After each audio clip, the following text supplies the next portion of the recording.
올 들어 6월까지 무역 적자가 103억 달러를 기록했다고 합니다. 관련 통계를 작성한 1956년 이후 상반기 기준으론 66년 만에 최대 적자입니다. 외환위기가 발생한 1997년 상반기 91억 6천만 달러 적자와 글로벌 금융위기 때인 2008년 상반기 64억 달러 적자보다 규모가 더 크다고 한국경제가 대한민국 경제위기 상황을 보도했는데요. 누가 이렇게 만들었을까요? 경제 그래프를 보면 그렇게 헬조선이라고 외쳤던 박근혜 정부 시절 경제는 꽤나 좋았습니다. 그런데 온갖 선동질로 박근혜 대통령을 억지 탄핵시킨 후 들어선 문재인 정권부터 대한민국에 암운이 드리워지기 시작합니다. 결국 이 책임은 좌파 선동질에 쉽게 흔들리며 이성보다 감성을 앞세우는 쥐랄맞은 대한민국 국민성에 있습니다. 나라의 TV 주장이 틀렸다면 댓글로 반박을 다시기 바랍니다. 라면 먹는 사진을 올리며 조롱하시는 건가? 지금 라면이 목구멍에 넘어가는지 묻고 싶습니다. 문재인 전 대통령 스스로 열람하면 돼 양산서 1인 시위할 겁니다. 서해에서 북한군에 피살된 해수부 소속 공무원 고 이대준 씨 형인 이래준 씨가 뉴데일리와 1일 인터뷰를 갖고 이같이 요구했습니다. 이래준 씨는 인터뷰에서 문재인의 사건 당시 정보를 공개할 것을 촉구하며 고발 최후 통첩을 날렸습니다. 사건 당시 대통령 지정 기록물 열람이 더불어민주당의 당론으로 채택이 되지 않아 국회 의결이 이루어지지 않을 경우 문재인을 직접 고발하겠다는 것입니다. 옆에 앉아있는 의원이 지금 탈당을 해서 무소속으로 앉아있는데 위장 탈당이라고 하는 표현을 써요. 이게 가능한 일입니까? 제가 뭘 위장 탈당을 했습니까? 뭐 어떻게 위장 탈당을 했습니까? 뭘 위장했습니까? 탈당 안 해놓고 탈당했다 했습니까? 저는 지금 민주당 소속이 아니에요. 탈당을 했잖아요. 근데 이걸 위장 탈당이라고 해요? 방금 들으신 내용은 한동훈 법무부 장관 후보자 인사청문회 당시 검수완 박 안건 조정이 유리한 구도를 처만들기 위해 위장 탈당 꼼수를 썼다고 주장한 조수진 의원의 주장에 발끈하며 반박하는 민형배의 발언인데요. 이렇게 국민들 앞에 공개적으로 위장 탈당이 아니다라고 큰 소리 쳐놓고는 이제 와서 복당 못해 안절부절하고 자빠졌는데요. 이에 김용태 국민의힘 청년 최고위원이 검수완 박 법안 처리를 위해 더불어민주당에서 탈당해 꼼수 탈당 논란에 휩싸인 민영배 무소속 의원을 겨냥해 야바위 짓으로 민주주의를 깡그리 무시한 민영배 의원의 뻔뻔한 복당 언급도 어처구니가 없지만 이를 대하는 민주당의 모습 또한 이렇게 뻔뻔할 수 있나 싶다고 신랄한 비판을 쏟아냈습니다. 김용태 최고위원은 3일 자신의 페이스북을 통해 부끄러움도 모르고 복당을 주장하는 장경태, 유정주 의원이나 복당은 민주당 지도부의 몫이라며 부끄러운 줄 모르고 의기양양한 민영배 의원의 모습들을 보다 보니 기가 찰 따름이라며 국민은 안중에도 없고 자기들끼리 짜고 치는 고스톱이나 벌이고 있는 것이라며 이같이 밝혔습니다.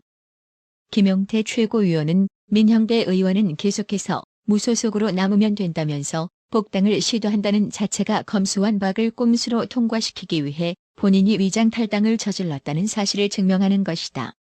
차라리 민주주의 정신을 파괴한 헌법기관으로서의 책임을 지는 의미로 의원직을 사퇴하는 것은 어떻나라고 직격했습니다.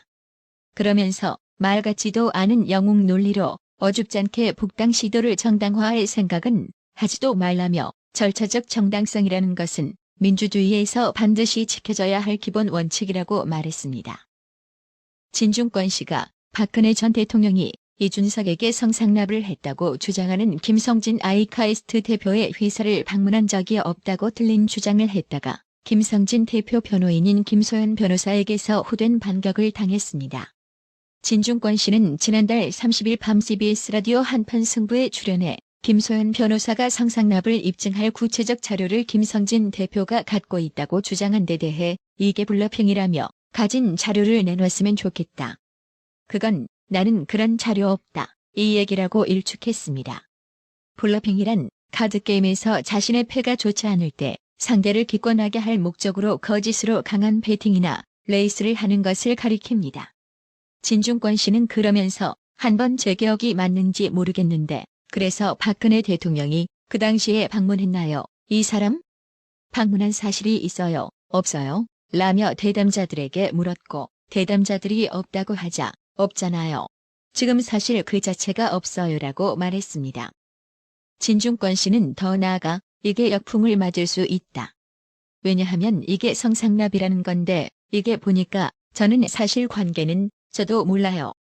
그리고 이준석 대표의 해명도 뭔가 석연치 않은 게 분명히 있다며 그럼에도 불구하고 이게 알선 수재인데 이게 공무원이 아니잖아. 비대위원이 공무원이냐? 공무원 아니지 않나? 라고 반문하기도 했습니다. 이에 대해 김소연 변호사는 지난 1일 페이스북을 통해 진중권 씨, 이준석 수준과 딱 맞아서 둘이 토론 상대로 정든 건 잘 알겠는데라면서 무식한 티 작작 내시고요. 박근혜 대통령께서는 2013년 11월 아이카이스트 본사에 방문하셨다.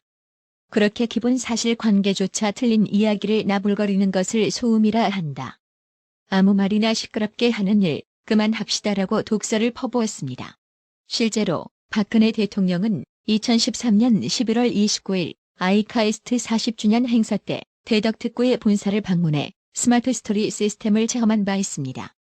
알선 수재죄도 형법상으로는 공무원만 해당되나 특정 범죄 가중처벌상으로는 공무원이 아니더라도 공무원처럼 영향력을 행사할 수 있는 사람이 공무원의 직무에 관해 알선하고 돈을 받았을 경우에 적용됩니다. 경찰은 현재 특가법상 해당될 수 있다며 이준석에 대한 수사를 진행 중입니다. 국가인권위원회가 민주당 의원들의 서해 공무원 피살 사건 유족 회유 의혹에 대한 조사에 착수한 것으로 확인됐습니다. 최근 유족은 민주당이 월북을 인정하면 보상해주겠다고 회유했다고 주장했습니다. 반면 회유 발언자로 지목된 민주당 황희, 김철민 의원은 그런 적 없다고 부인했습니다. 인권위는 월북 인정 회유가 사실인지 확인하고 이것이 고인과 유족의 인권을 침해했는지 따지겠다는 것입니다. 인권위는 이날 국민의힘 김도읍 의원에게 제출한 서면 답변서에서 지난달 29일 피살 공무원 유족에 대한 보상 회유 진정 사건이 접수됨에 따라 법 절차에 따라 처리할 예정이라고 밝혔습니다. 인권위 관계자는 담당 조사관부터 배정하고 피진정인 민주당 의원들 진술을 시작으로 조사에 착수할 것이라며 사안을 엄중하게 보고 있다고 국회에 보고했습니다. 인권위법은 조사 결과 범죄 행위에 해당하면 검찰에 고발할 수 있고 인권 침해가 인정되면 소속 기관장에게 징계를 권고할 수 있다고 규정하고 있습니다.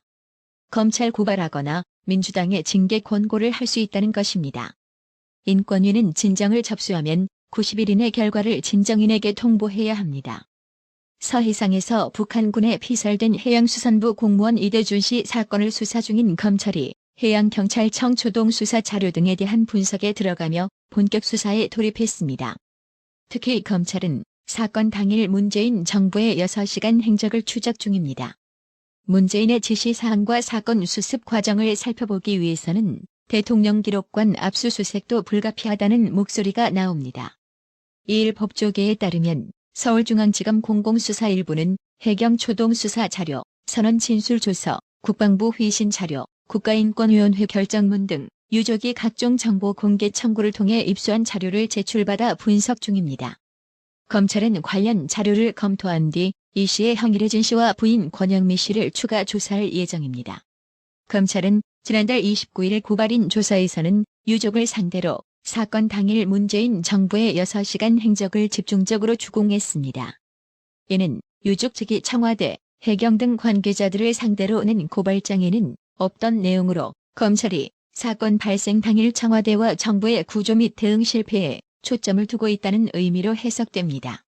6시간 행적이란 문재인 정부가 2020년 9월 22일 이대준 씨가 북한군에 납포된 사실을 확인한 시점부터 피살되기까지 걸린 시간입니다. 검찰은 청와대, 국방부, 해경 등의 대응을 시간대별로 정리해 타임라인을 만드는 등 치밀한 수사를 계획하고 있는 것으로 알려졌습니다. 유족 측 김기훈 변호사는 검찰이 철저하게 준비하는 모습을 보고 놀랐다면서 서훈 전 국가안보실장 등 사건 당사자들이 국회나 언론 등에서 한 발언을 토시 하나 빠지지 않고 기록하는 등 정확하게 다 파악하고 있었다고 말했습니다. 검찰이 문재인의 지시 내용과 청와대의 수습 과정을 확인하려면 대통령 기록관에 있는 국가안보실 자료 등을 압수수색을 통해 확보할 가능성도 제기됩니다. 관건은 검찰이 압수수색 영장을 청구하며 그 필요성을 충분히 소명하는 것인데 쉽지 않을 전망입니다. 재경지검의 한 부장검사는 검찰이 의지를 갖고 계획적으로 수사하는 모습이 보인다면서도 청와대 직무유기 의혹 등 당시 정황을 토대로 압수수색의 필요성을 충분히 소명하는 것은 쉽지 않은 과제라고 말했습니다.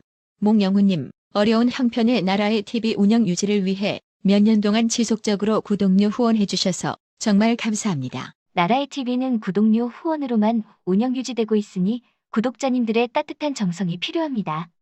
항상 뉴스 전달 방식에 노력하는 나라의 TV가 되겠습니다. 구독 그리고 알람 설정, 뉴스 영상 내용이 좋았다면 좋아요를 클릭해주세요.